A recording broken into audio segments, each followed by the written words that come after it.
We ride. Good evening, everybody. My name is Stephen Rabinowitz. I'm Jay Kaplan. I'm Anthony Strait. Welcome to the September 17th, actually the September 15th edition of On the Sports Lines as we join you on a Tuesday night this week. Tonight, we talk about what we hated from the New York football teams, and we'll talk NFL Week 1. Get ready for some overreactions, gentlemen. Plus, we'll talk about the Lakers and the Never mind. We'll also talk about the conference finals in the West, and we'll talk about the Heat and Celtics and their conference final series in the East. Tonight, we start with the opener to that. The NFL season has just begun, and just like baseball, most stadiums were empty, not all of them. The Kansas City Chiefs and Jacksonville Jaguars did have fans in the stands in Week 1, albeit at a 25% capacity. And then the Denver Broncos went on their friends and family plan yesterday and brought 500 people in anticipation of Week 3. We all have our opinions about fans in the stands in 2020, whether you want them or not. I know 2 people that don't. I know 1 person that does. We'll start with them. Before we start, I need a second. I got to wish my nephew Connor Petrillia happy 5th birthday. Man, hope you had a good Happy birthday! I remember when you were this young. I do remember when you were this big. Yeah, wee man, you wild maniac. All right, to the topic at hand, Rabbi. Yes, I am one of the 2 who is not in favor of this. Look, in the 3-foot window sense, if fans are going to be allowed in any way, I don't have a problem with stadiums keeping it to about 20, 25% capacity, as it allows for fans to socially distance inside the game, inside the stadium, and as long as they're keeping their masks on. Here's what concerns me is, what I'm hearing happened in Kansas City and the other places where fans were not wearing masks or socially distancing during tailgating in the parking lots. And that's the part that the teams in the NFL can't monitor to enforce, any rules on regarding that, short of not allowing tailgating. And here's what I can't understand is why they left this up to the teams themselves. I understand that most NFL cities can't allow fans into the stadium due to the particular city's public health rules that are in play at the moment, and that's going to continue for at least the rest of September. But the NFL should have taken the lead and made it that the same rules apply across the board. No fans. Don't give anybody an extra advantage.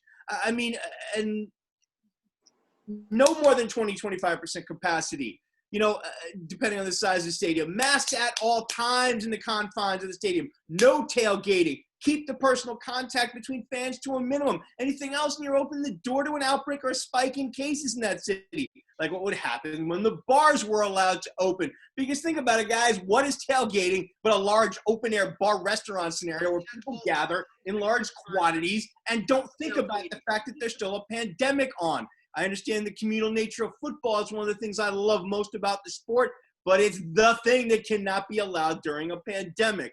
In the larger full picture window, I don't think fans should be allowed in the stadiums for all of these reasons.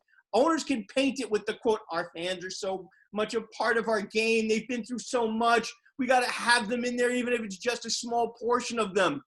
I'm sorry. Fans in the stands is all about money for the owners. They've jacked up the prices of the tickets that people are being allowed to buy in order to recoup some of the money they're losing due to the minimal capacity. That's bad enough, but if what I'm hearing about Dallas maybe allowing 50% capacity or greater is true, then that's just irresponsible in the middle of a pandemic. This is why the NFL should have mandated 0 fans, because the Jerry Joneses of the world take a mile when you give an inch, and because it would give each team in every game the same playing conditions, which means it should be no advantage for either team. If every team can't have a home field advantage, then no team should. But, this is the NFL, and it's never been about fair play or fair anything else. It's always been about the money. The NFL has never made a money-making scenario it didn't like. I'm sorry, guys, this is no different. The owners are like greedy little children who never learned how to share. Roger Goodell should have been the adult in the room. Just into the ball he's dropped on the job. Oh, I 100% agree with you, Jay. I think about this. As much as I love watching a full packed house at MetLife Stadium, or even in your case, Terrible Towers waving, there was none of that. But it was an even playing field for both teams. Now you look at the situation in Kansas City and in Jacksonville, where it was allowed to have fans, and it's kind of an unfair advantage because some teams, if they get the opportunity, because some states are a little looser with the COVID restrictions as others, like the 3 New York teams, no fans whatsoever because of state law. Mm-hmm. Also, California, we got the Rams and Chargers in a brand new stadium and are not hosting any fans. And the same thing with the Raiders. And they have, and because their state has a mandate about mass crowds.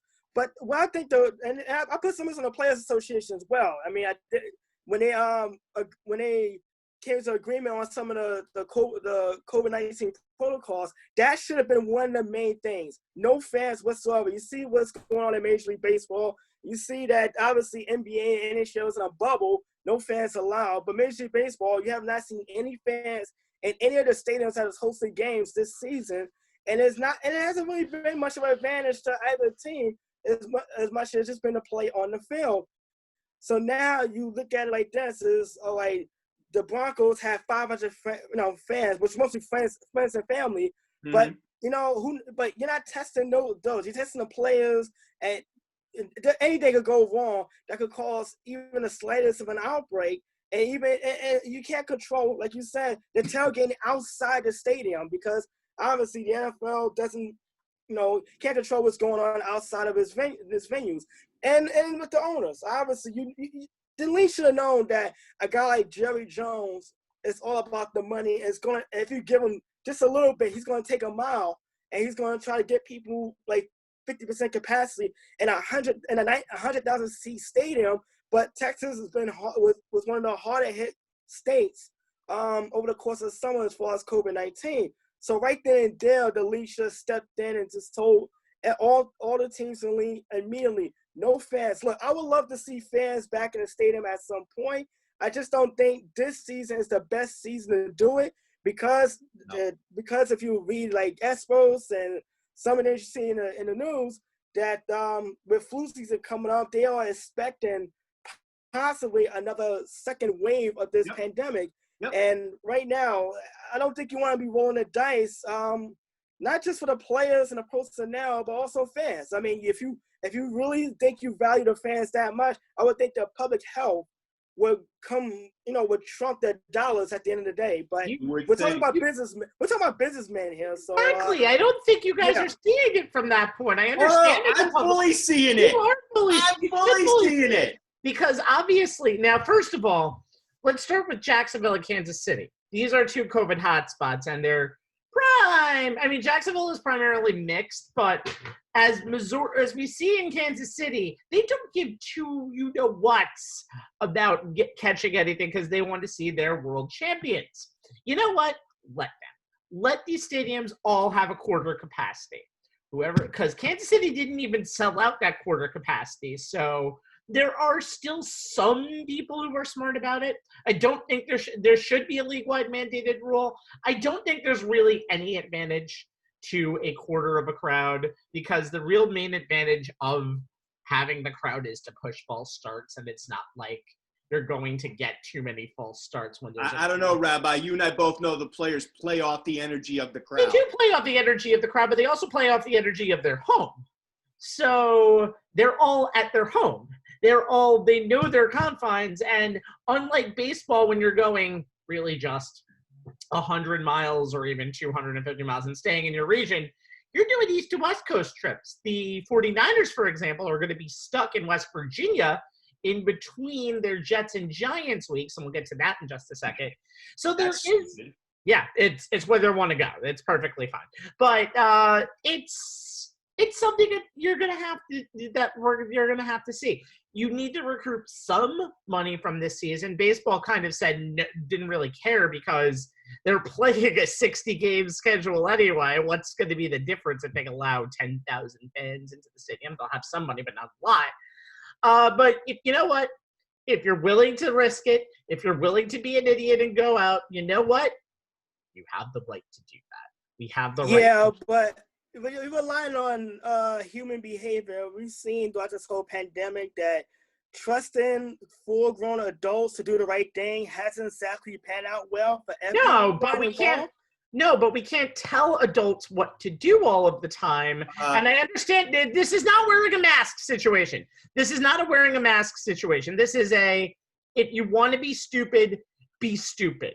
I'm not saying that you're not affecting the health of any other person. You're going to be temperature checked. You're going to go into where you're going, and then you're going to go back in isolation. So no, they're not. No, they're not. Yeah, but tailgating is going on, and you got fans intermingling with each other, slapping high fives, and not socially distancing or wearing masks. I'm sorry. Inside the stadium's one thing, and I get it, but you are creating a situation that could cause a case of spikes in cases because of what's going on outside of that stadium. If there is a spike in cases, then we stop it. It's very simple. We've gone through a shitload of spikes before. We can do it again. Why go through it? Why allow it to happen? Eventually. You need to eventually start to get to some semi-normal. I'm not saying fill up the stadium. Even an eighth of the stadium is perfectly fine. 5,000 fans in each stadium. Rabbi, for me, it's not about when they're inside the stadium. It's what they're not doing in terms of following the rules when they're in the parking lot. Well, there's been no tailgating in all of them, and that's up to the teams to enforce that. Also, there has been and that's why I'm saying the NFL needed to make league-wide rules because the owners can't be trusted to do the right thing. The fans can't be trusted to do the right thing. Well, Hold on. We can't basically say all of a sudden we can't trust this group. Why not? NFL. Why not? Trust the NFL. The NFL can make the rules. Why not? Baseball made their rules. The NBA made theirs. The NHL made theirs. There's no reason the NFL can't make those rules. They can and they should. I think they should make the tailgating rule. They should absolutely make the tailgating rule. 100%. But if they're not going to, they should. That's the only thing I'll agree on. Moving on. All right. You know what? It only takes one idiot to come into the stadium and go into a I don't want to wear a mask rant because he's been liquored up prior to the game, and all hell breaks loose with the workers inside the stadium. I'm sorry. I would not even put not even the players or personnel, but the stadium workers at risk of catching something because of some moron outside the stadium. Then they kick him out. I'm just saying we can come to a compromise here that's not all or nothing. Let's hope that happens. Moving on, because we need to we'll get back to the National Football League in un momento.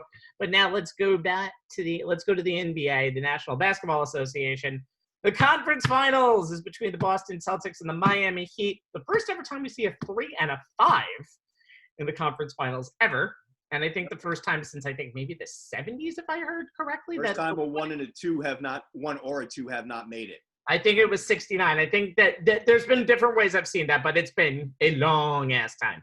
But anyway, the Eastern Conference Finals is 1-0 Heat. The Heat have only lost one game this postseason after tonight's overtime victory. Let's take a look at the rest of this series. A series, again, that pits two surprising teams, although not too surprising. I think we'll talk about it in a second. Jay, tell us more about the Celtics and Jason Tatum. You know what? No disrespect to his running mates, Jaylen Brown or Kemba Walker, but, they are clearly the Robins to Tatum's Batman. I mean, he's definitely raised his game in this year's playoff. At 22, he became the second youngest player in NBA history to record at least 25 points, 10 rebounds, and 5 assists in a game. The only player younger than Tatum to ever do it, his mentor, the late Kobe Bryant. Tatum is now the leading scorer on 2 conference finals teams, and he's only been in the league 3 seasons. He's averaging 25, 10, and 4 assists overall in his third playoff run. I mean, you look about how his overall game has improved and moved to the next level in just this season alone is remarkable. Early on, he was becoming a pull-up specialist who was getting to the rim, finishing and drawing some fouls. By the time the NBA hit pause in March, he was scoring at all 3 levels, beyond the arc, mid-range, and at the rim, improving his ability to pass out of traps and find open teammates. In the bubble, he became an even better passer, rim protector, and point of attack defender, all while showing, showing this with his performance in the series against the defending champion Raptors and their elite defense, which put arguably one of the best perimeter defenders in OG Anunoby on him. And he officially reached superstar level with a complete game and a skill set worthy of the title in that series. His defense doesn't get, to the same level of wow that his offense does. But when you look at the 10 fourth quarter possessions in that Game 7 against the Raptors where Tatum was directly involved. Boston only allowed 2 poorly contested shots. He played his role exactly as designed and was a major reason why Toronto only managed 16 points in that period. I mean, does he need to play through the no calls instead of complaining to the refs all the time? Sure. Does he need to show some more patience on offense and create better, more efficient looks for his teammates? Yes, but by the way, the complaining is the Duke in him. You can't take the Duke out of the man, but you can take fair enough. Fair enough. I will not argue that point. But come on, how many 22-year-olds in the NBA don't have a few rough edges that need to get smoothed out over time as they put in the work? And Tatum continues to put in the work. As his head coach, Brad Stevens, said regarding the series against Toronto, quote, he saw everything he possibly could see, and he's done a great job of handling. Now, look, Miami's going to present a different challenge than the Raptors on both sides of the floor. Guarantee we're going to see some Tatum versus Jimmy Butler matchups, and I'm sure Heat coach Eric Spoelstra is going to come up with some different wrinkles to throw at the Celtics' main man. Spoelstra is well known for his ability to adapt on the fly. Will Tatum figure it out and put up the numbers and the type of game the Celtics need from him in order to advance to the NBA Finals? All indicators say yes, and the Celtics are definitely going to need him to. And if you look at tonight's game, he had a great first half. 15 points, 6 rebounds, 4 assists. He was +8. Only 8 points in that third period, but he was still doing the job on the boards and on the perimeter, blocks, steals. He was +16, had a slow start, but finished well. 28 after the as the game was tied in regulation. He struggled in that fourth quarter. His plus-minus went down to +6 as he was -10 on the floor. Finished with 30 points on 10 of 24. His shooting went from 8 of 14 to 10 of 20 to 10 of 24. His three-point shooting dropped to 4 of 12 from 3. Only got to the line 6 times, made them both. 14 rebounds, 5 assists. He was solid on defense, but again, finished only +3 and -3 in overtime, where, like, on the next to last possession, Bam Adebayo inspected him and rejected him at the rim in one of the most convincing block shots I've seen with a game on the line in some time. And then on the absolute, time running out, he heaved up a prayer that didn't make it. He cannot see his shooting dramatically drop like that over a game in a playoffs. Granted, it's only game 1. I'm sure he'll come back and, he'll figure out the things that he needs to do better to attack and not get hemmed in by Miami's defense. But he needs to be consistent all phases of the game through all 4 quarters of the game if the Celtics are going to advance. All right. Yeah. Before we get to you, Anthony, we have some secondary players to look at. Who do you have? Well, I got Kemba Walker, and you know what? The regular season, he played a short and very well. He averaged 20 points a game. Got a lot of praise because he was the superstar player who decided to play with the young players, which is Jason Tatum, and Jaylen Brown was a considered honorable mention as well. And that was something that Kyrie Irving just was not able to do in his 2 seasons in Boston. No. Whereas Kemba has shown that he's willing to be a team player, especially at this point in his career. This is the first time he's playing in the conference finals, and this is the furthest he's ever been as far as his NBA career after so many years in Charlotte and either being one and done or being on the missing playoffs altogether. But his numbers is down in the playoffs. I mean, you looked at that Toronto series, he did not play well. He's only averaging 17 points in the playoffs, and for the most part, in the last 2 games, game 6 and 7, he had a combined 19 points in that 7-game series win for Boston. He hasn't shot the ball well. You tell him after game 1 tonight, maybe signs of the cardiac Kemba that we saw in UConn during that historic run to the national championship almost 9 years ago to the day. That he scored 10 of his 19 points in the fourth quarter in overtime. Hit a step-by jumper that was almost reminiscent of the one he hit in the Big East tournament that won a game in overtime. So Rabbi shaking his head because he remembers obviously first round 9 versus 8, Connecticut on the. Oh, keep going, please. Yeah, okay, yeah, but Kemba has to shoot the ball a lot better. I mean, he only shot the ball 6 for 19 tonight. He is not really. He hasn't really shot it well. He's really struggling in the bubble, just as far as the shooting. And even late in the game, he was actually on the bench. On that final sequence when Miami did take the lead for good. So it says a lot about Kemba not being on the court on defense, because obviously we know his offensive struggles, but he has been kind of in and out defensively as well. And if Miami's going to go on, if Miami's going to zone it up every once in a while and Kemba's not making those shots, hey, I mean, he's doing the Miami Heat a favor, and they don't have to guard him one-on-one, because he's one of the best one-on-one players in the league and clearly got one of the most explosive first steps in the game.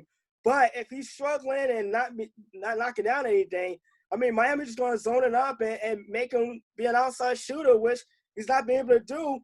For Boston, they have to have Kemba Walker be that second or third scorer behind Tatum and Jaylen Brown, because they're not beating the Miami Heat team that is tenacious and as scrappy as it gets.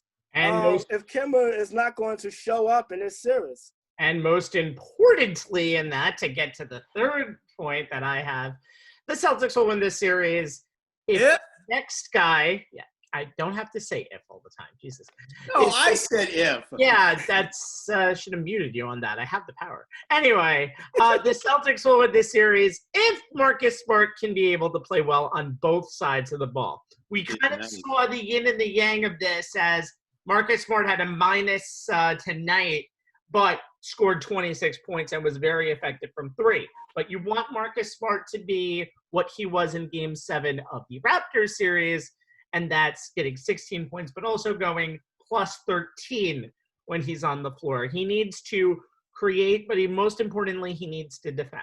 And there's going to be a lot of people and a lot of physical bodies on this Heat team in this series. Obviously, you know about Adebayo. You need someone to kind of put a body on Dragic at all times. When Hero is coming from the three-point line, Marcus Smart needs to defend. If he doesn't do all of that, who the hell knows what will happen to the Celtics this series? I think one very important thing is they need that fourth scorer in Gordon Hayward to come back so they can kind of get that rotation back to 7 players. That rotation isn't 7 players. I don't know if the Celtics can really compete with what the Heat have currently right now in their depth, because Hero, Adebayo, Butler, Crowder, and Dragic is really going to be the lineup that you're going to see all the time.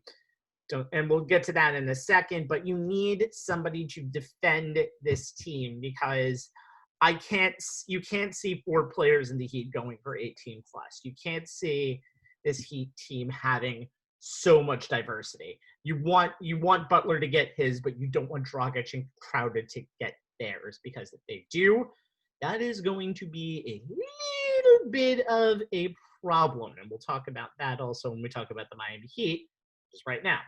The Miami Heat are back to the conference finals for the first time since 2014, a simpler time in all of society. And they're looking to get back to the NBA finals also for the first time since 2014. Same 3 questions. Anthony will now talk about a Miami Heat player that Jay has seen a lot over the last few years, and we've had a bunch of discussions over him this playoff run. Yeah, I mean, when you dig into Miami Heat star play, you gotta go with Jimmy Butler. I mean, without question, he averaged 19 during the regular season, 21 during the postseason for a Miami Heat team that has lost once in this entire playoff run, and that was in overtime. So that just tells you how good this Miami Heat team has been in the bubble. But you think about this against Boston in the 2 games he played against them during the season, and in the 1 game in the bubble, he had 28 points on average and shot 42% from threes, 53% from the field, since he gets a lot of baskets around the paint and gets the free throw line an awful lot. He's a guy that's just not afraid of the big moment. You think back to his 40-point performance in the first game against Milwaukee. You think about the 2 game-winning free throws with the game on the line in the second game. He averaged 23 against Milwaukee in that second-round series, which Miami won in 5 games, and only averaged 19 in the first round, but it tells you the depth of what Miami has as far as the offensive firepower. Like it's not just the fact that what he does on the court, but also the attitude he brings to the locker room. He is a bulldog. He plays hard, and he doesn't see the Miami Heat as an underdog. And I think that's kind of trickled down to the rest of that young roster. He has a winning personality that I think he was looking for to have in a team, and Miami has that for him. Yeah, I mean, think about, and also the coach and Eric Spoelstra to kind of really reinforce that attitude. But you look at game one, he had 20 points, hit the three at the end of fourth quarter, hit the game winning and won in overtime. 20 points, 5 rebounds, 5 assists, plus 9 on the during his time on the court. Maybe it's the $20 cup of coffee he's selling. That has become such a big hit in the bubble. He got his own apparel. I don't know if you've seen it on ESPN earlier today. He is showing why he's Jimmy Buckets, but he's showing why he's Jimmy the barista he should invest in Starbucks or maybe just kind of create his own coffee chain if he's going to make that kind of money inside the bubble. All right, Jay, who is the secondary player for the Heatles? I haven't called them the Heatles in a while. I might as well. No, but you know what? They keep winning. It's going to be warranted once again. I mean, it's got to be Goran Dragic. I mean, has any member of the Heat benefited more by the addition of Jimmy Butler than the guy they call the Dragon? I mean, he and Butler are the best two-man combination for the Heat in the playoffs. They're plus almost 17 points per 100 possessions. I mean, Dragic, Butler, and Adebayo are the best three-man combo. They're plus 16 points per 100 possessions. I mean, Dragic's ability to run the Heat's death by 1,000 back cuts offense, getting into the lane. Do it better than anybody in the league. He does. I mean, getting into the lane, getting to the line, knocking down threes. I mean, all of that has improved dramatically with Butler on board. I mean, granted, he'll likely have Marcus Smart all over him, trying to keep him doing to the Celtics what he did to the Bucks, which was average a little under 20 points with almost 5 boards and 4 assists, and generally made life miserable for Eric Bledsoe and the rest of the Milwaukee backcourt. I think Dragic is going to be able to do his thing on offense, though, Smart's going to make it a little bit harder. The question I have is whether Dragic will be a liability on defense. He's going to be matched up against the likes of Kemba Walker at times, and that's a matchup that clearly swings the Celtics' way. If they can keep him matched up on Smart, he's less of a liability, and he'll have to exert a little less energy, but it's not going to be that much less because Smart can drive you crazy. That said, Miami's going to be in trouble if and when they have to lead shooters to help Dragic, and Smart is coming off the best playoff series of his life. I mean, he averaged almost 16 with 6 boards and 5 assists, led the Celtics with those 24 made threes and almost 40%. Finished a team best plus 64 in that 7-game series. So whoever Dragic is guarding, it's going to be a struggle for him. But if he can continue to shoot the lights out, the Heat's chances to steal this series improve. But if Boston can contain his scoring and playmaking, he's averaging about 5 more points per game overall in the playoffs as compared to the regular season, 16 in the regular to a little over 21 in the post. Miami's offense is a lot less potent, a lot less dynamic. He's clearly the second option after Butler, so the Heat are going to be relying on him to continue his big-time production. His ability to put shooters like Tyler Hero and Duncan Robinson in great spots to knock down 3. Hero did it tonight. Robinson not as much, but it's a huge part of the Heat's offensive scheme. He gets Bam Adebayo the ball where he can easily convert at the rim. He even makes plays for Butler, which will be key to Miami putting up points against this vaunted Celtics defense. The ability of Dragic to get into that lane is a large part of why the Heat are averaging better than 23 points per game at the line. That's second most in the playoffs. And Boston is sending opponents to the line over 24 times per game, and that is something that could be their undoing against Miami, which has been the second best free throw shooting team in the playoffs at 82%. Look, the Heat almost moved this guy to Dallas in a salary dump in the offseason. They got to be thanking the basketball gods that move didn't go through. Otherwise, they wouldn't have a third star who gives them a dynamic scorer and distributor who has some extensive high-pressure experience. They're going to need that from him. And you think about what, if they're going to get past Boston, you think about what he gave them tonight. 16 points in the first half to get them off to a good start. But, he struggled in the third quarter, only 2 points, was not really a factor. He was -4 when he was on the floor. Had a better fourth period, 27, had 9 in the fourth, even 27. Came back strong. He was +9 to bump that plus-minus up to a +13. He finished with 29 and 11 of 19, 3 of 6 from downtown, 4 of 4 from the line, 7 rebounds, 4 assists. He finished plus 13, plus 4 in overtime. So, big start, bit of a lull, strong finish, and that's what they are going to need from him, because as much as Butler is the man, he still feels that anybody on this team, whether it's him, whether it's Abayo, whether it's Dragic, whether it's Hero, anybody can be the guy who puts in the big-time performance. They're going to bet on Butler. Second bet is Dragic. He's got to be big for them.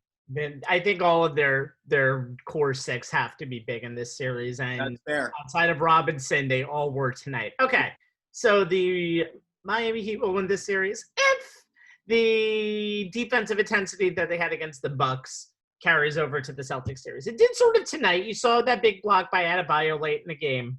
Oof. But I do have to say, looking at the stats of that Heat-Bucks series, one thing that pissed me off that the Celtics have already done better, in the 4 losses, only one player played more than 38 minutes, which I know what Coach Bud was trying to do that series. That's inexcusable. Agreed. The way his comment about the ceiling, I'm sorry, it's the playoffs. Exactly. You load manage for the regular season so you can run these guys out there for 40 minutes in the playoffs. Come on. Thank you for taking my point there. But but they have to really contain the Celtics. Kemba Walker needs to be one of the main players that just has bad shooting nights. Let him try to go to the basket more. If that happens, and the Boston Celtics, Giannis is not Jason Tatum, but I think Jason Tatum can really, really gash the Milwaukee Bucks. Gash the Miami Heat. I don't know why I said that. Freudian slip.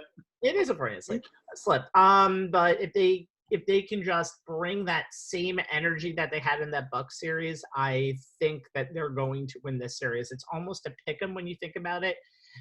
And there's a reason for that. I think the Heat have proven they are more than just a 5 seed, that they are more than just a team that they haven't been to the playoffs in a while. And Jimmy Butler really gives this team a huge amount of leadership. The offense is as in sync as any offense that's left in these playoffs. The defense just needs to match it, and hopefully they can for their sake. All right, so they may not currently have an opponent or a ton of games that they're playing before they start on Friday, but the Los Angeles Lakers are in the West Finals for the first time since 2010. Also a simpler time in society. Anyway, there is a 2-headed monster for the Lakers, and Jay will tell us about AD and LeBron. Yeah, and I think you kind of have to pair them because it's not like there's a 1 and a 2. These guys are literally 1A and 1B. I said it back in our NBA restart show that the Lakers have the best pairing of superstars in the NBA. These two guys have been front and center for the first 2 rounds of the playoffs, and they're the biggest part of why the Lakers are, as the rabbi said, back in the Western Conference Finals for the first time in 10 years. God, it really was a much simpler time back then, wasn't it? It really was, wasn't it? Yeah.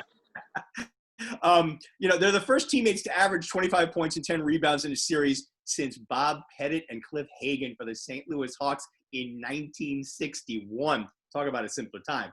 And all the talk of their impact on offense, but they're both key to this ruthlessly efficient Lakers defense we've been seeing in the postseason. Davis is a former Defensive Player of the Year. He's an elite rim protector and shot blocker. And honestly, guys, this is the most engaged I've seen LeBron in on defense in years. This is a Lakers team that kept the vaunted Rockets offense with 2 former MVPs in the backcourt so much in check that Houston did not hold a lead at any point in the final 106 minutes of the series. That's the last 10 minutes of Game 3 and all of Games 4 and 5. AD and LeBron were very much leading the way on both sides of the ball to make that happen. Yeah. When you think about Game 5 alone, they led that 33-11 blitz to start that game. They basically cut the Rockets' heart out before he even had a chance to start beating. As individuals and alphas on their previous teams, they were unstoppable most nights. But you put them together on the same team, and I don't see how anyone beats them if they both have their A games on, which they both have since the playoffs started. The entire rest of the roster would have to completely screw the pooch in every game in the conference finals for LeBron and AD to not be able to carry this team to the finals on their shoulders alone. Look, we all know LeBron's on a mission, and AD has upped his game to ride shotgun for said mission. They've shown they can play against any type of attack or defense, whether it's traditional or non-traditional, and they can beat it. And with the role players in the bench stepping up, and head coach Frank Vogel pushing all the right buttons so far, I don't see how either the Clippers or the Nuggets can shut down even one of them, let alone both of these two superstars in a long enough in a series to take it from them. Look, LeBron and AD are two of the best remaining top 5 players in the playoffs, and that alone should be enough for the Lakers to advance. Jay, what are you talking about? I mean, Russell Westbrook can't be double-teamed, and he just trash talks when he's down 29 in a playoff game. Russell Westbrook can't be doubled. Anthony, secondary player. You know what, Jay, I'm happy you mentioned Game 3 of that series against Houston, because there was a big difference in that game that we didn't see to the Lakers early on in the bubble in the first round against Portland, and that's Rajon Rondo being playoff Rondo. Yes, being back in that lineup off the bench.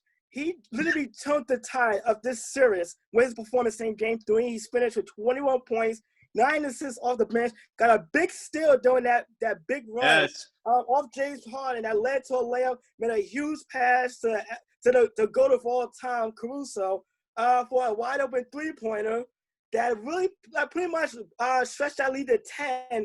And from that point forward, the Lakers never really looked back in that game and pretty much the series, if you put it that way. Look, even on the stat sheet, Rajon Rondo, his veteran savvy presence, his high basketball IQ, his ability to play defense in the perimeter, which is something that was definitely lacking with the Lakers in this in the bubble and in the first round against Portland.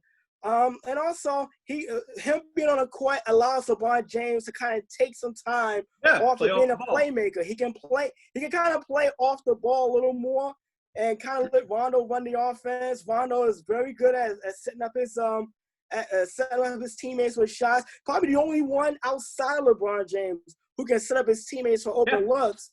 When Rondo's on the court, he really is kind of the leader of that second unit, and it's important because when you have Kyle Kuzma, who could be a little sporadic going in and out, and Caruso, who's not much of an offensive threat but can knock down an open shot when called upon, you need the spacing, and Rondo being able to do that while he's on the court is a big thing. You notice that really since he came back. Game 1 he struggled. That was his really first full game back. But from that point forward, he's really been a big difference maker for the Lakers. And when you go into the conference finals and you look at that second unit and the fact that now LeBron has someone who can set shots up for him, it's good. The Lakers have become a really scary team to have to deal with right now. Yeah, Rabbi, it's funny. Like Rondo on defense reminds me of a pitcher who used for the bulk of his career got by blowing guys away. But as he got older and his drop miles per hour off his fastball, he was using more of his mind to get guys out. Rondo's not as quick as he used to be, but he still can play defense up here better than a lot of guys can who rely on their own athletic ability. Hey, look, he reminds me of CeCe Sabathia. He started to lose some miles on the fastball. He can still get to 90. It's not an apples-to-apples metaphor, Rabbi. Come on, just go with it. That's a huge apples-to-oranges metaphor, and I disagree completely on that. CeCe still had the fastball to get through occasionally, but you know what? He started pitching the contact more. He started getting guys out more frequently, and you know what? The later in his career, the more he became a stable pitcher and a reliable starter for the Yankees, especially in 2017 when they got to the ALCS. So Rondo's kind of falling into that same category when you think about his past playoff performances, and now he's a little older. You can't expect him to be the Boston Celtics Rajon Rondo. Absolutely not. But you know what? This version is good enough. Yeah, but being absolutely good enough. It's just as good for the Lakers. This version is absolutely good enough because in the NBA, you can take 4 months off, get signed by a team, and be an important part of a postseason run.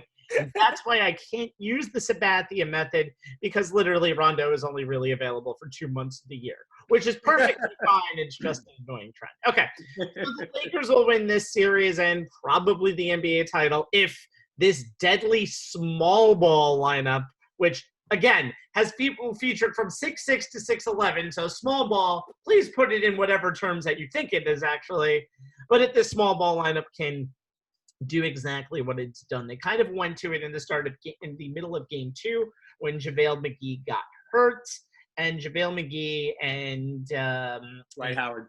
I'm getting my names confused now. It's been a long week.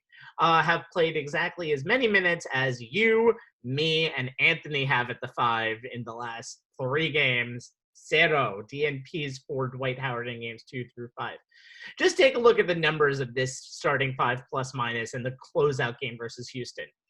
Anthony Davis, who has played a lot more at the 5. It's one of his natural positions, and even though he's not the greatest defender at the spot, he's more of a good perimeter defender lately and still can do amazing things in the interior, plus 29. Danny Green, who has struggled this entire postseason, who now can finally get open shots more of the time in this lineup, plus 35. Contavious Caldwell-Pope, who me and Anthony talked about, was almost a liability in the beginning of these playoffs, getting 1 point in 25 to 35 minutes, plus 32. LeBron James, plus 19. Markieff Morris, who has come out of his shell to really be the backup 5 or just wherever he is on the court, plus 17. This is the lineup that they're going to probably go with in the Western Conference Finals. We'll talk about the matchup in just a second, but they out-small-balled D'Antoni's small ball enough to take D'Antoni out of Houston. And the Lakers are showing a different dynamic. We've known that they've had the defensive intensity. They are one of the best defenses in the league and the best defense remaining in these playoffs. But if they can provide the offense that they have that almost reminds you a little bit of the death lineup that the Golden State Warriors had put out several seasons, making a good team even better because it's the most cohesive unit, the Lakers are going to beat whoever is put in front of them in the Western Conference Finals and will probably win the NBA championship. This is the first I've actually seen the Los Angeles Lakers look like the best team in the NBA this entire season. And I think right now the Lakers are the favorites and should be the favorites to. Well, and Rabbi, you remember when I picked them, I had a whole litany of ifs. Questions that needed to be answered. I think so far they've answered most of them. Yeah, and let's talk about that other team in LA and other stuff. As we mentioned, there is still no opponent for the Lakers, and they'll start the West Finals on Friday with or without them, I guess. Let's take a look at their 2 possible opponents who will make history if they win tonight. The Nuggets will have made history because they played 4 consecutive series over the last 2 years that have gone the distance. They must be tired. And the Clippers will never have been this far. It will be their first conference finals if they win this game right here. And the Nuggets have the Clippers right where they want them as they're down 10. Anyway, Anthony, why do the Nuggets match up better with the Los Angeles Lakers? You think about the 2-man combination of Jokic and Jamal Murray, like that 1-2 tandem. Has really done damage to the Lakers, even in the games where the Lakers have actually won during the regular season. But Michael Porter Jr. is kind of an X factor in my eyes because he's kind of what the weapon is to the Nuggets as Kyle Kuzma is to the Lakers, and the fact that you're not sure if you're going to get a 25-point game from him or a 5-point game. Well, Michael Porter Jr. is certainly not lacking confidence. So if you think about, he called out his own coach and team, but not getting more involved, and everyone came down on him. And then he goes out and make big shot in game 4. In game 5 and game 6 he played well also. But then you look at that. You look at some of that roster. You're talking about Paul Millsap, a savvy veteran who big third quarter, obviously in that game 5, actually kept the Nuggets around long enough to make that comeback. He's a savvy veteran. The only thing though that kind of hurts them is that they don't have Will Barton available. Obviously that hurt their depth quite a bit. But when you look at the Nuggets, when they run their offense officially is when guys are moving off screens, guys being set up, and Jokic being able to knock down that outside 3-pointer, that actually takes one of the Lakers bigs away from the basket, whether it's Anthony Davis or McGee or even Dwight Howard, who really does not like to guard anyone beyond the foul line. We've seen that over the years. But also we've seen it in this series, this West Conference Finals, that nobody is safe. I mean, the Lakers kind of steamrolled the Rockets and kind of literally broke their will. And as that series went on, the Nuggets have shown that they're down by 20 points, they almost have you right when they want them. Because they play with house money right now. And that's another thing, too. They're confident. They know they're not supposed to be this far.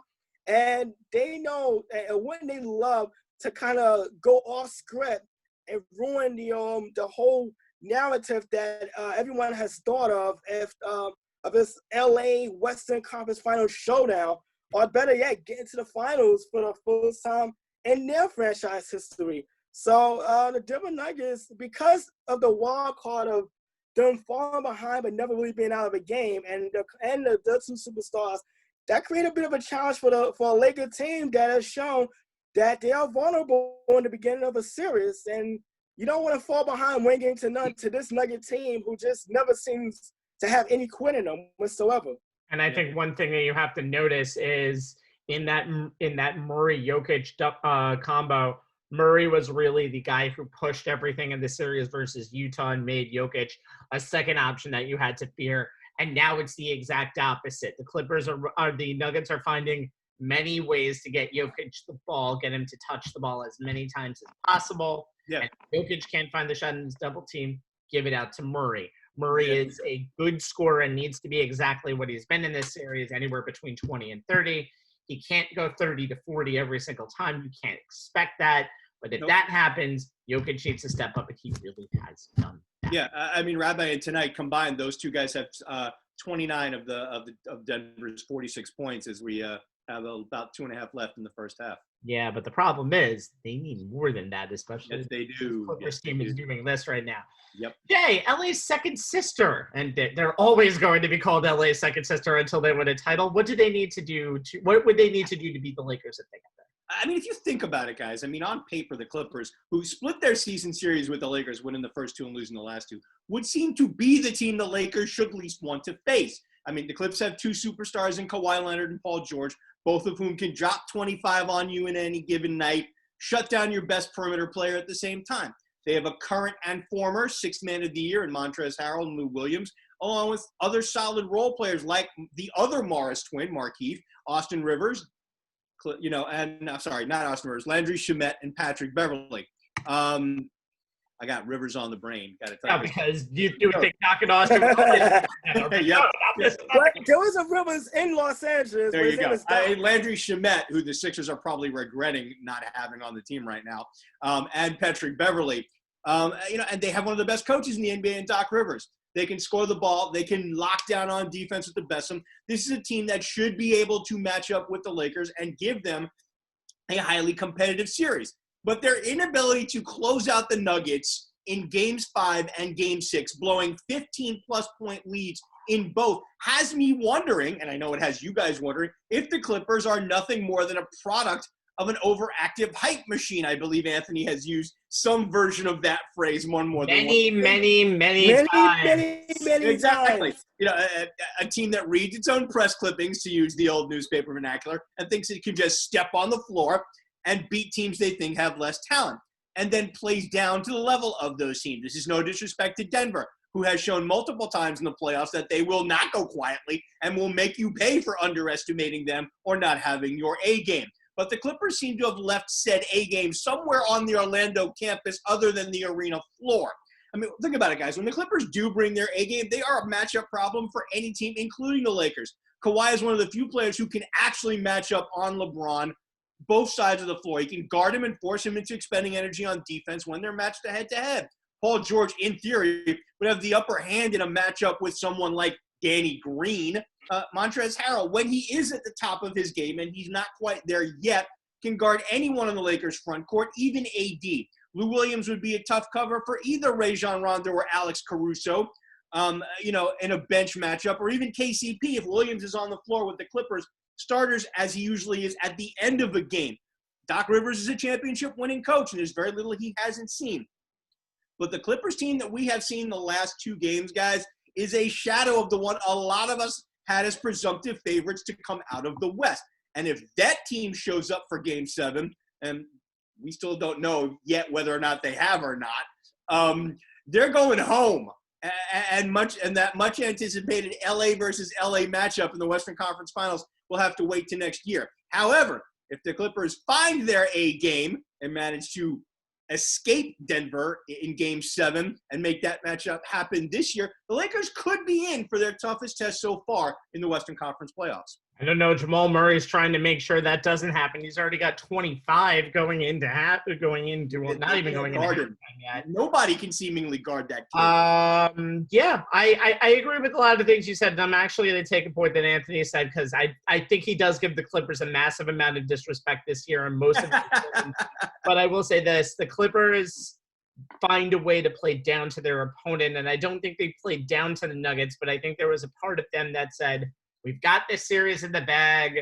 We're up this much. And it reminds me a lot of the 2015 Clippers team, the one with Chris Paul and Blake Griffin pretty much near their prime, who was this close to facing the Golden State Warriors, had a 20-point lead in the third quarter of Game 6, and Houston's second team was pretty much on the court.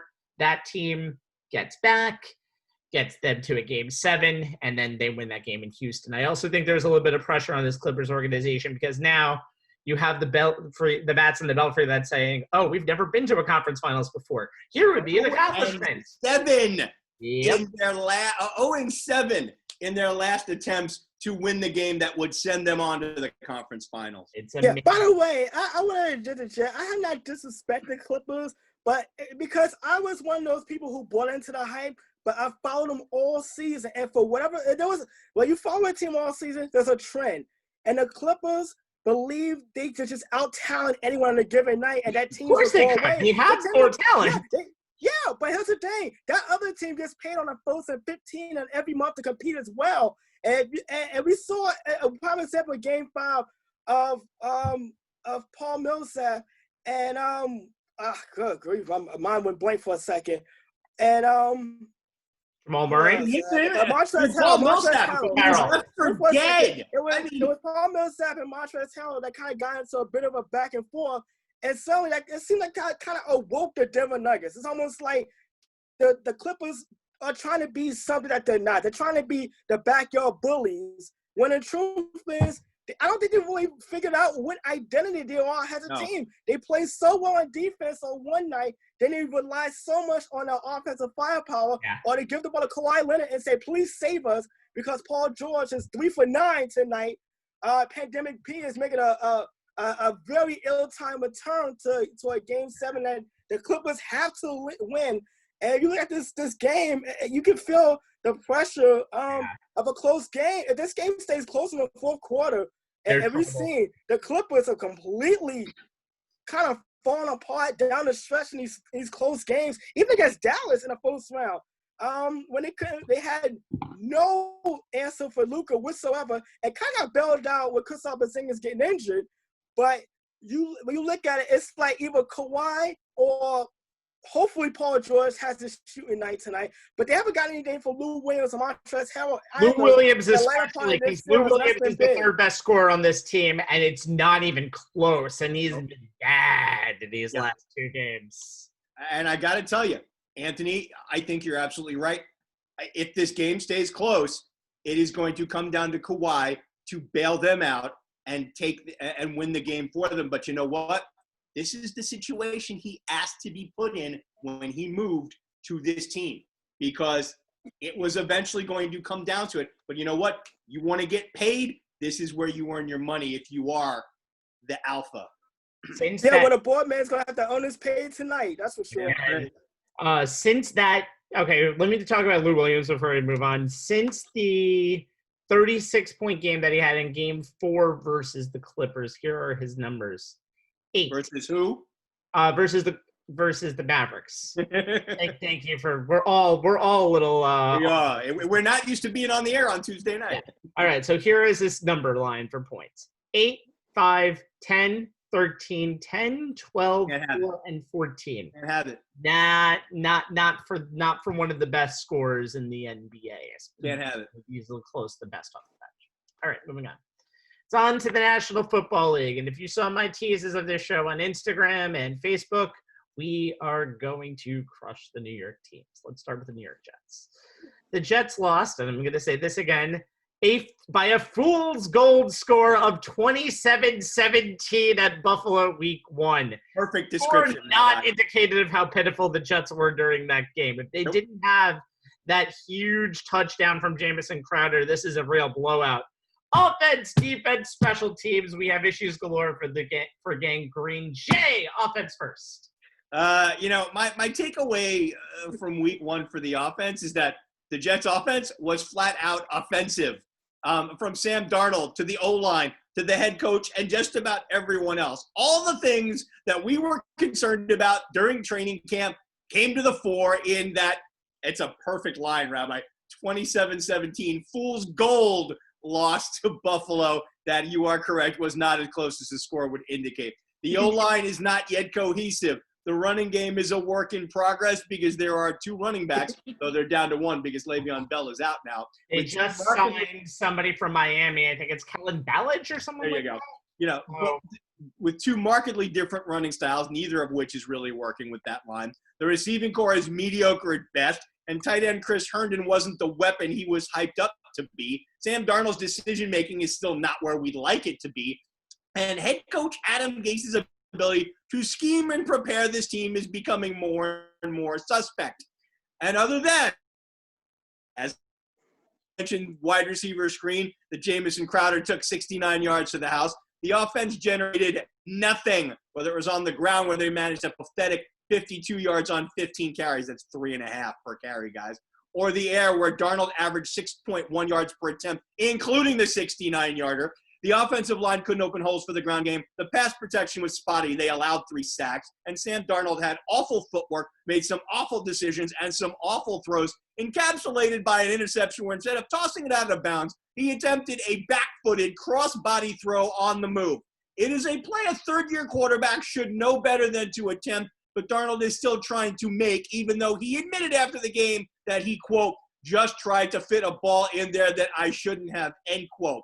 He was 3 of 10 at that point for 22 yards with a passer rating of 0. He looked jittery. He missed open receivers and generally could not move the offense. Look, the Jets only managed 18 minutes and 44 seconds of time of possession, only 53 plays, only 254 yards of offense. They had 5 3-and-outs, including on each of their first 3 drives, which gained a grand total of 4 yards. They have 6 days to figure out how to correct the multitude of things that went wrong on offense before the defending NFC champion 49ers come to town. Good luck, Gang Green. It's going to be a piss-off team. Anthony, the defense didn't do too much better. The defense is a mess. I think that's pretty much sums it up. Greg Williams Jr. gave up 300 yards passing to Josh Allen. He's the first Buffalo quarterback to have a 300-yard passing game since Tyrod Taylor on Christmas Eve back in 2016. You basically give up the first 300-yard passes to a Bills quarterback in 4 years. By the way, there was no crowd in Orchard Park. There was no Buffalo, Bills Buffalo Mafia. Yeah, Buffalo Bill Mafia to kind of rattle the defense, and they still managed to jump off sides every now and then, which I still can't believe you can do that. But also, they allowed Josh Allen to move around and escape the pocket and rack up yards on the ground as well. He looked like Thurman Thomas in that first quarter. And before you know it, the Jets are down 21-0, really before the Jets offense could really figure out how to do anything. And by the way, they really didn't do anything. Marcus May is probably the lone bright spot. He had 10 tackles and 2 sacks. And the fact that a defensive back had 2 other Jets sacks pretty much sums up the Jets kind of ignoring a sore need on this defense, which is the lack of an edge rusher. They just don't have enough on that line to generate a pass rush without having to send extra guys in from the secondary. Look, seriously well about Jamal Adams being missing in this lineup, but C.J. Mosley, another guy that the Jets could desperately lead at linebacker, and anybody who can kind of lead this defense and try to get them organized before a snap. Remember, he opted out prior to the season because of obviously because of COVID. I really don't see how the Jets may be able to catch a break because they get the 49ers offense who may be without George Kittle, Greg Kittle for this this game. Yeah, I had it. Oh, well, I had it right. You're right. Yeah, for the WWE, and you made me mess up his name, by the way. But when you don't have your Pro Bowl tight end and Jimmy Garoppolo missed the same passes against Arizona that he did in the Super Bowl, maybe that helped the Jets out. But I mean, if the offense is okay, yeah, I see that look, Jay. But if the offense is gonna stink up the joint, the defense is gonna be on the field a lot more. I don't know. I don't like the Jets' defensive chances. Like Greg Williams got his work cut out for him. Yeah, Jimmy, let's talk about that San Francisco matchup this upcoming week. Garoppolo had a pedestrian game of 19 for 33 for 259 yards and 2 touchdowns, but first game, a lot of criticism towards his way. He needs a little bit of a pick-me-up, and good Lord, the Jets defense will do the job for him. Receiving-wise, they actually weren't too bad. You throw the screams to Raheem Mostert, who was pretty much the only person who carried the ball 15 for 56, but had 95 yards and a touchdown on 4 receptions. I think this team will be perfectly fine. They do need to find a little bit more of McKinnon and Coleman in the backfield. I know Mostert was their star of the NFC Championship and was really their primary rusher during the Super Bowl, but you can have a 2 to 3-headed monster. The 49ers are going to be pissed. And I think one of the classic things I think when I'm picking teams is, number one, if a bad team has a really, really good performance in week 1, Jacksonville, they're going to kind of drop to the mean in week 2. And I think any game that the San Francisco 49ers have out of division this year, especially when they go to the AFC East for their games, they're going to consider like it's a vacation in Cancun. And I think this is a perfect example. Great matchup for the 49ers. First of 2 weeks that they're going to spend in New York, they can right the ship, get back to 2-1 and get in the divisional race. This is a very good matchup for the Niners, and I don't think there's any number that I could think that would be high enough that I don't think that they would cover in this game. I think the defense is going to make Sam Darnold look even worse than he did in week 1, and I can see Mostert just gashing them. Kittle might not even need to play in this game. I'm just saying. All right. So there's a little more positive for the other tenant of MetLife Stadium. Not much, though. The Giants lost to the Pittsburgh Steelers. Good job, Jay. 26-16 in week 1. Some positives here, Daniel Jones. Some of us will disagree on some stuff. Jay, I like that you mentioned how Sam Darnold threw a bad pass across his body on 3rd and 6. And not the same pass. Interesting. Let's get back to that point in just a second. However, offense, defense, special teams, this wasn't the best effort, but it wasn't the worst effort. There were some things to look upon that need to be improved, and we're going to talk about them now. Anthony, start with the offense. Actually, the offense is me. Is it? Okay. Yeah. I kind of, as I was watching this game, I was typing notes in stream of consciousness, so this is kind of how it's going to come out at you.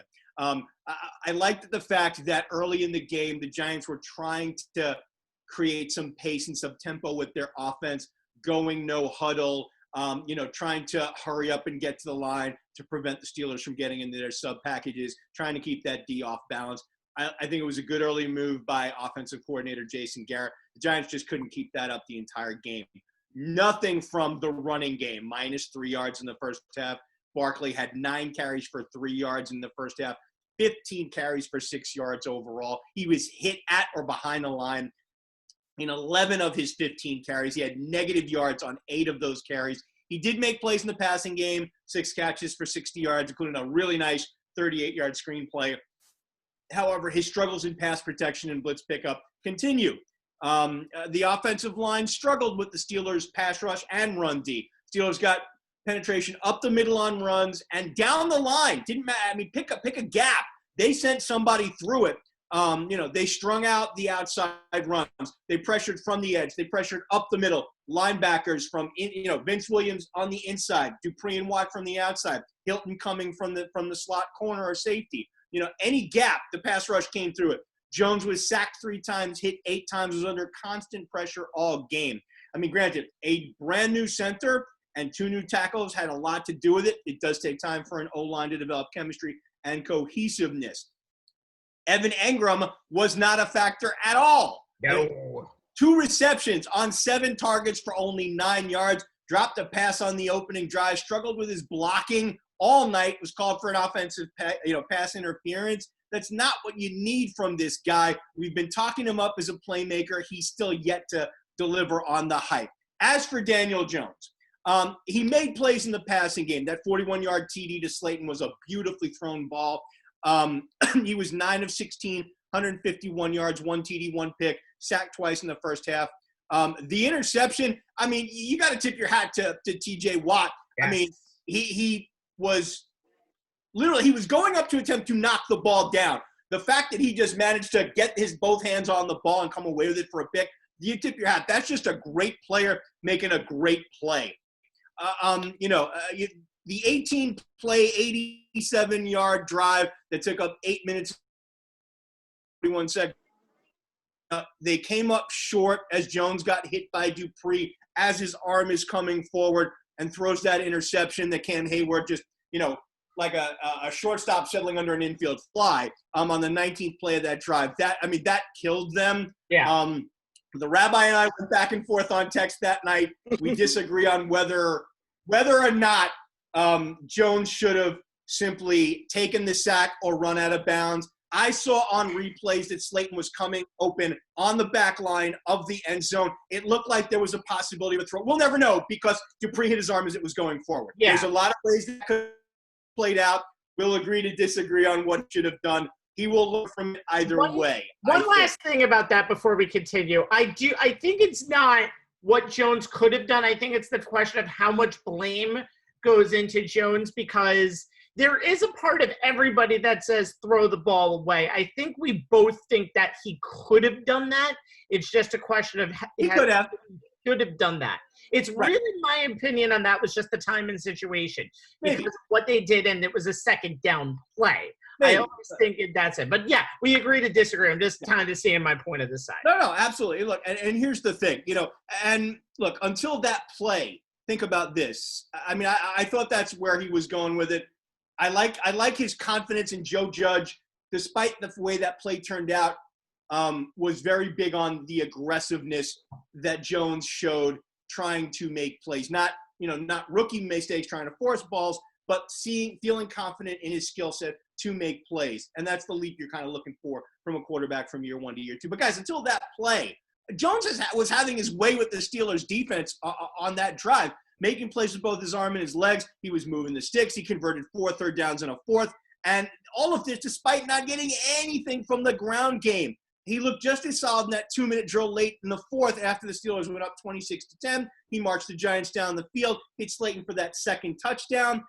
They hooked up twice that night. 13 plays, 70 yards, and 331. He was 7 of 12 for 57 on the TD to cut it to 10. The 2-point conversion failed, which basically ended the game for the Giants. I mean, Jones finished with a solid night, guys. 26 of 41.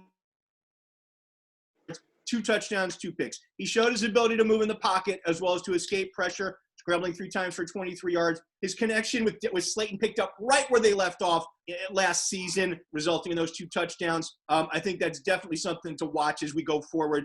He maintained ball security in the pocket, and that is one of the biggest things that he needed to take a step on. The Steelers are a team that loves to try and strip sack you, and they attempted it every opportunity, and Jones protected the ball. And overall, he gets a passing grade from me for last night, as much for what he did as for the conditions he did it under. The offense as a whole, however, gets a failing grade.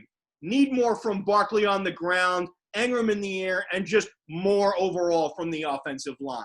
I'm curious, though, when we talk about which came first, the chicken or the egg, the Steelers is probably going to be one of the best defensive lines that they play all year. There are stars is going to terrorize quarterbacks and teams. And the thing is, that's the problem. When you look at last night's game, you can think that was a great strategy. It's really when they start playing teams like this week's opponent, the Bears, and when they get into division where the defenses are not good, where we're going to see how good the Giants' offensive line really is. That's almost an incomplete for me because you can't determine how you do in baseball when your first pitcher that you're pitching against is Garrett Cole. Let's just say that. That's kind of what this is because the Steelers were on fire and will be on fire the rest of the season. They just breed defensive stars, like especially this game. Anthony, the Giants' defense had some bright spots too, but more bad. Yeah, you know what? You get the first half of that game, the Giants' defense actually played well. They did a good job of getting pressure on Ben Roethlisberger early in the game, and they were able to mix things up. But eventually, they just seemingly ran out of gas. And, the more the Steelers' defense kind of wore down the Giants' offense, the more the Giants' defense had to stay on the field and try to keep the team in the game.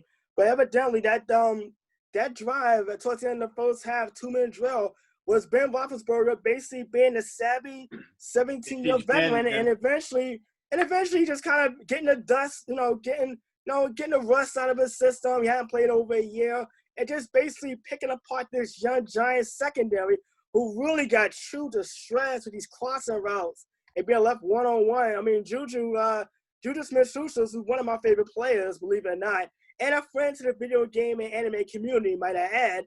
But, when he's left one-on-one, he just kind of had his way. And, look at the Giants' defense. Lorenzo Carter had 7 tackles. Blake Martinez had a good game. He had 12 tackles. He's pretty much, he's a tackling machine that that he was in Green Bay before they brought him over as a free agent. And even the defensive line was able to get a couple of sacks, and like Dexter Carter and Leonard Williams, who I talked about during the training camp show, needed to show something playing on a franchise tag. But, there's some positives there, but they're going to have to figure out a way to get off the field a little more on third down. They weren't able to get that going. And obviously late in the games, they started to miss some tackles. Obviously, the running game for the Steelers really picked up late in the game. Snell, 19 carries, 113 yards. Stepping in for Connor. Ran for over 100 yards. So there's definitely some bright spots the Giants can take forward to week 2, knowing that Mr. Trubisky is the quarterback that they're going up against. So Trubisky, you know what? He got bailed out with a drop pass in Detroit, which is the reason why he's 1-0 now. But they're going to have to show something. They got to do a better job stopping the run, particularly on first down. I think they gave up close to 5 yards a carry on first down. On those run plays, but also they got to do something about the secondary. It's still a bit of a weakness in this Giants defense, and obviously one game into a new defensive system where everyone's kind of interchangeable, you're sort of moving around quite a bit, but it's not going to work on Big Ben, who's been around forever, who has seen pretty much everything you can throw at him from a defensive standpoint. I give him a C-, and that's a bit of a passing curve because he did some good things. Evidently, though, the Steelers are just a better team, more talent right now. And they just basically had their way with 26 unanswered, unanswered points after the Giants kind of went up ahead. So the Giants, like you said, good things forward, but they have a lot of work to do going into week 2.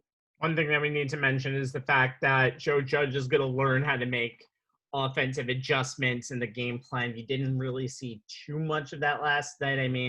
The 18-play drive was probably the best thing that you saw at the end of the third quarter. But once that happened, team was completely deflated. Pittsburgh found out how the Giants defense worked and just started to gash them.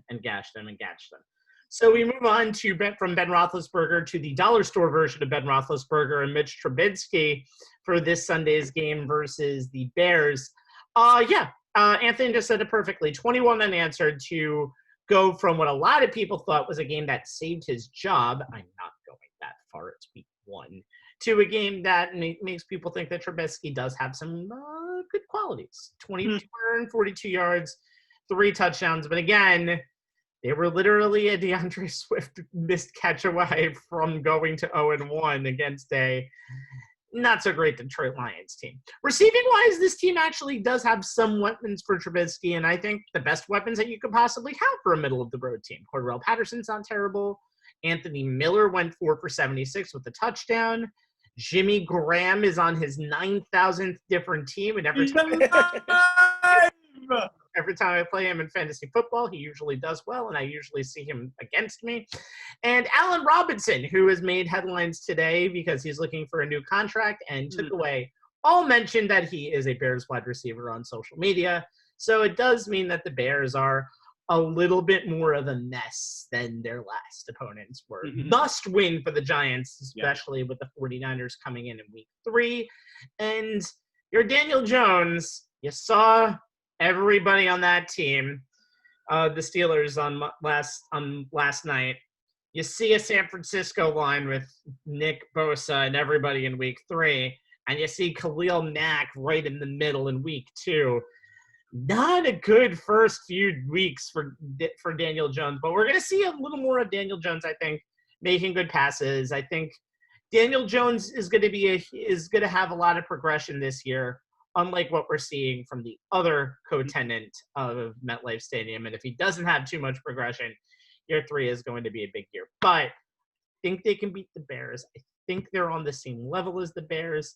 This is, though, again, as I said, a must-win game. You don't win this game, it could really go away quickly from the Giants this season. So there was some craziness in week 1, things that we won't talk about in this segment. The leader of the National Football Conference Eastern Division and the only team to go 1-0 this past week, the Washington football team. Jalen Ramsey's Academy Award-winning offensive pass interference performance for the Rams, and it was a pass interference call. You called that in the first, second, third, and fourth quarter. And Joe Burrow losing his opener thanks to the pitifulness of a field goal kicker who immediately then said his hamstring was injured 2 minutes later on. Good excuse. It would have been the second worst pitiful field goal performance, but Mr. Steven Gostkowski kind of saved himself for the Titans last night. Ooh. Did he ever? But all of those takes are not what we're going to talk about. We have even more ridiculous hot takes to talk about to close out the show tonight.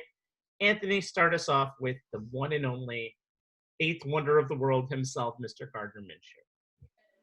You know what? My outlandish week 1 overtake is Jacksonville winning the AFC South. Not a stretch! Yes, it is a huge stretch. But you know what? I am a believer. It's a stretch. Okay, you know what? It's Atlantic Avenue right now. That's how much of a stretch it is. No. Go ahead, Minshew. You know what? Look at his performance against Indianapolis. 19 of 20, 173 yards, 3 touchdowns, 22 yards to Keelan Cole for the go-ahead score in the final 4 minutes of that game. And by the way, Jacksonville was one of only 2 stadiums that actually have fans, so there was actually someone to chill that performance. But then you look at this, according to Pro Football Reference, Minshew's efforts is the 12th since 1970 with a 90% completion rate of 20 or more passes. He actually outplayed a future Hall of Famer in Phillip Rivers. Yes, I said a future Hall of Famer. I ain't say first ballot, but I said Hall of Famer nonetheless. And then you think about this. We forget that the Jaguars have been such a mess since that AFC Championship appearance 3 seasons ago that he threw for 21 touchdowns and 12 interceptions. He actually played well last season and had the Jaguars at 500 before the wheels completely fell off of that entire franchise as a whole because they pretty much traded everyone at this point. But I am a believer of Minshew Mania. By the way, here is a rumor. Rumor has it that Minshew was actually confronted by COVID-19 and COVID-19 ran away. I don't know if it's true. I gotta send my 100% confirm that. I'm gonna send my investigation team to confirm that, i.e. my niece, because she's an internet hack like I am, and we're gonna confirm this by the end of this week. But that is the legend going around. Gardner Minshew, his legend is getting up there with Chuck Norris, and that's a long compliment. It's getting close. I would say this though about the Jaguars. I would be careful because there's a lot of people who will eventually go for the tank for Trevor scenario because a lot of people, I feel like, want Trevor Lawrence as their quarterback even after this crazy season. Sure. I don't think the Jaguars should be one of them because I think Gardner Minshew is a starting level quarterback. And you don't get rid of him. I said starting level quarterback. That means one of the 30 best quarterbacks of the NFL. I think we could say simply that is the case. He's what they call a serviceable NFL starter. And if you're a 6th round pick, you're definitely it's a very good improvement because you don't really pick serviceable NFL starters in the 6th round. Jay, your turn. My week 1 overreaction is that Cam Newton and the Patriots will have a better season than Tom Brady and the Buccaneers. Now we all know how much week 1 of a season with no exhibition games will determine how the season will play out. There is a saying we use in relation to NFL games, and it is any given Sunday. It means that no matter what the experts say all week and on the pregame shows, anything can and often does happen once the ball is kicked off. Tampa was a trendy NFC contender with the additions of Brady and Gronk to the existing offensive weapons, and then Leonard Fournette coming aboard. New England was simply part of the conversation in their own division, where a lot of folk were putting their money on the Bills, even after the Pats brought Newton aboard. And once the rubber finally met the road of week 1, what happened? Cam led the Patriots to a 21-11 win over the Dolphins, scoring 2 touchdowns and laughing with offensive coordinator Josh McDaniels over the execution of the game plan. And, Brady threw 2 picks, including a pick 6. That was the only defensive or special teams touchdown scored all Sunday. And then his new coach ripped him a new one in the postgame presser, something his old coach never would have done. Then again, that would require the hoodie to answer a reporter's question in more than one sentence. It's obvious the Bucs are going to struggle all year as Brady and head coach Bruce Arians continue to butt heads over the offensive scheme and who gets their way running it. Meanwhile, McDaniels and Newton are going to be like a couple of mad scientists working together to put Cam in the best position to use his arm and legs to get the ball downfield and into the end zone.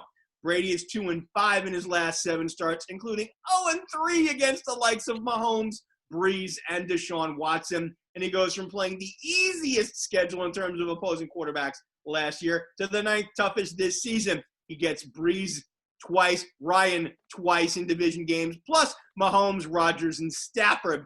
Good luck, especially now that the honeymoon period with Aaron is apparently over 1 game in. Damn, Bruce, you were harsh. Well, that's the hot take world, by the way. There you go. Patriots, on the other hand, didn't make Newton the round peg in their square hole of an offensive scheme. They implemented the most non-Brady offensive game plan ever. 13 design runs for Newton out of his 15 overall. He ran for 75 yards in those 2 scores. The team ran for 217. Yeah, he only passed for 155 yards, but he was 15 of 19 and moved the chains when he needed to. The defense notched 5 tackles for loss, including a sack, and picked off Ryan Fitztragic 3 times.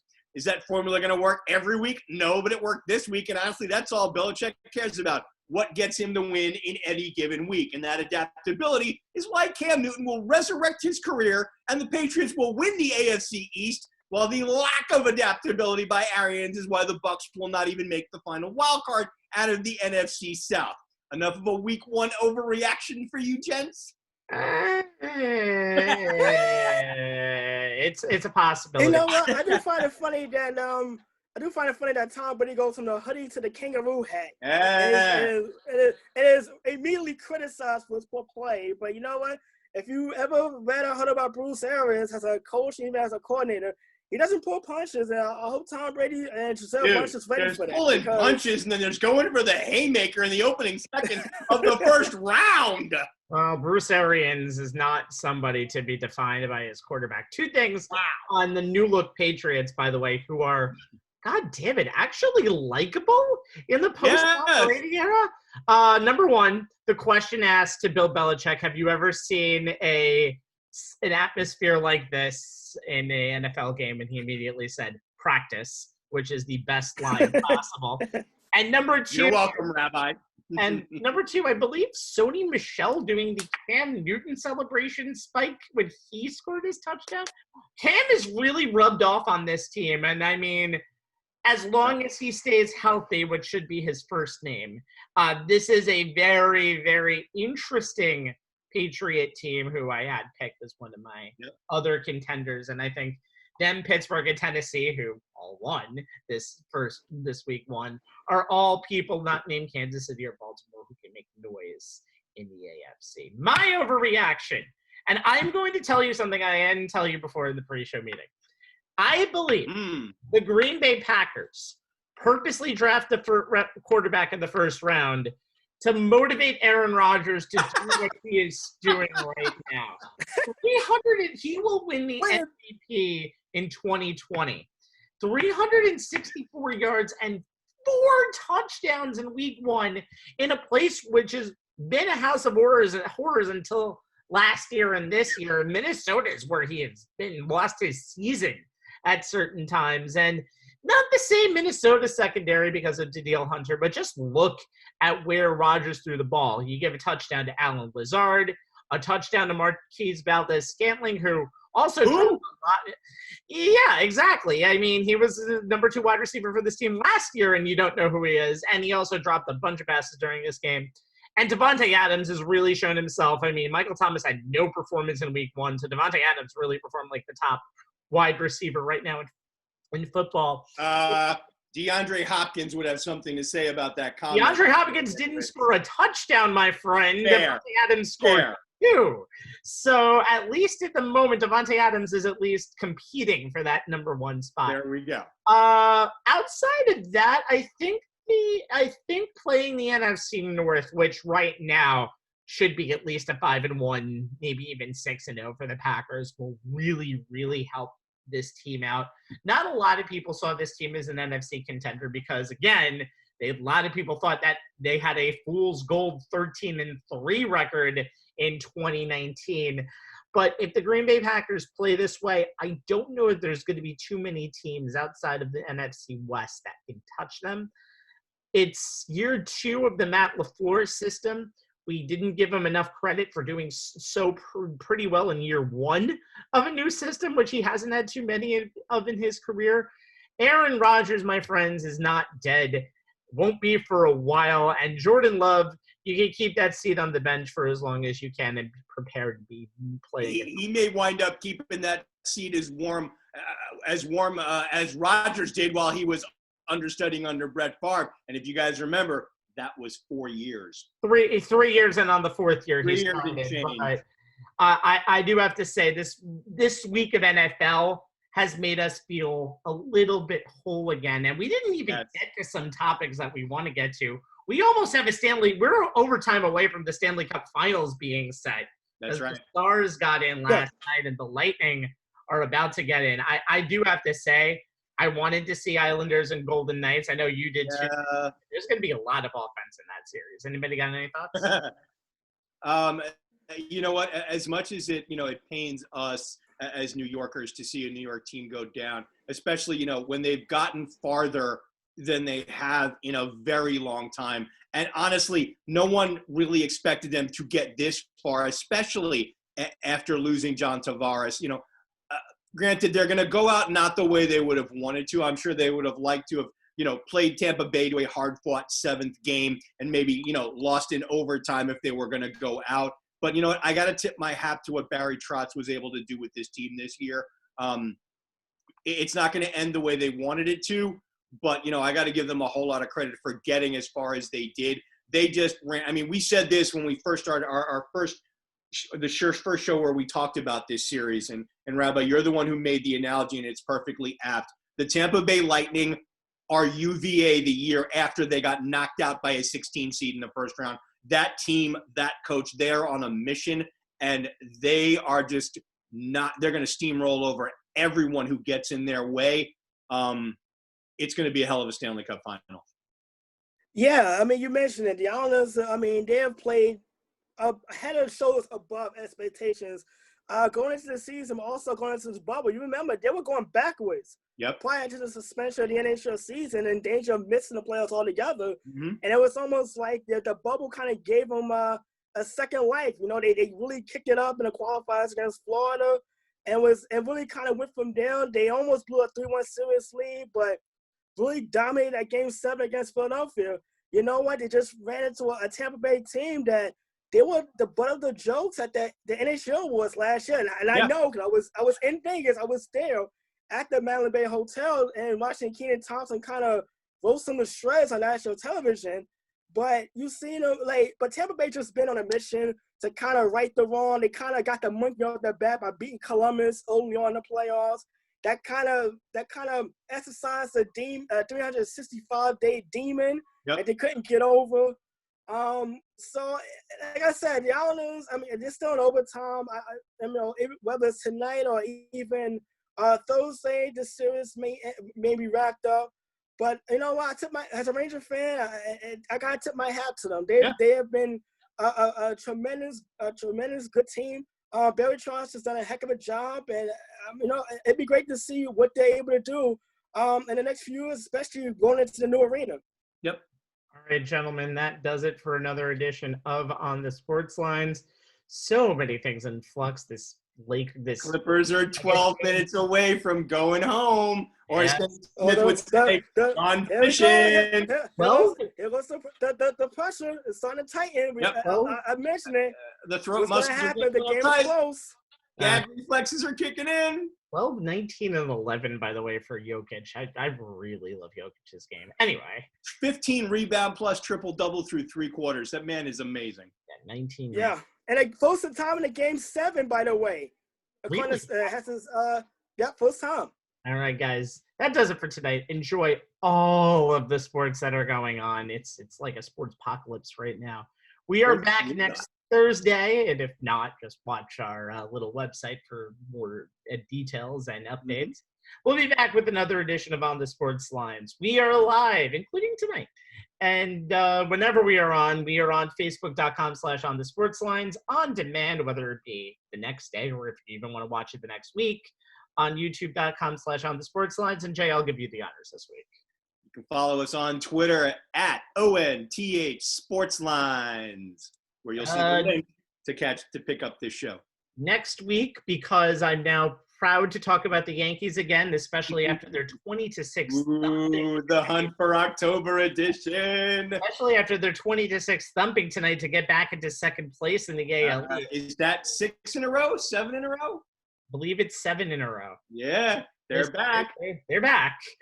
All right, so we'll talk about that next week and all of the surprises in baseball. I'm going to rave about the Padres when we get to there. They've won 8 in a row. They're deserving of a rave. Yes. How about the White Sox? Don't forget them. We will not. We have a lot to talk about baseball-wise next week and anything else we have to talk about. For Jay Kaplan and Anthony Strait, my name is Stephen Rabinowitz. Have a great night and have the great rest of the week. Happy birthday, CJ.